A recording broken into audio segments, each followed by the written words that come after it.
Hague.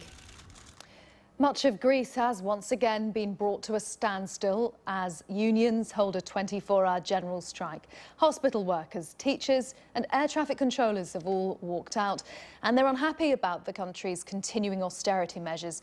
And they picked a key moment to make their voices heard. International lenders are in town finding out if the country qualifies for the next instalment of bailout money. Let's go over to BBC's Mark Lowen in Athens. We find ourselves here once again, Mark. Are people getting pretty used to this? In many ways, they are, Karin. This is the 5th general strike this year. There have been over 30 general strikes since the financial crisis first erupted here 4 years ago. So actually, even though there is disruption, there was disruption today in transport, schools, hospitals, as you say, air traffic controllers stopping work for 3 or 4 hours, which brought Athens airports to a standstill. People do just muddle on through, and the taxis are still working, businesses are still open, some things closed a little bit earlier. In terms of the protest march, well, there was planned to be a very large protest this morning, but all I can say is perhaps the Greek gods were smiling on the government, because for much of the day, the heavens have been well and truly open here, pouring rain, thunderstorms and lightning, which has meant that the protests, which have often been a thorn in the side of the government, were far smaller and over far more quickly than previously. And Mark, is there any more optimism about the future of the Greek economy?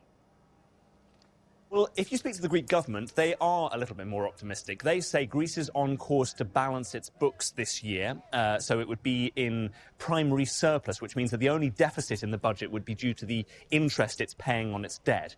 It says that it has made huge progress, that the worst is behind Greece. But if you speak to most ordinary Greeks, they simply say, well, they're just not feeling that unemployment is continuing to rise. It's almost 28% here, and among young people, it's 65%.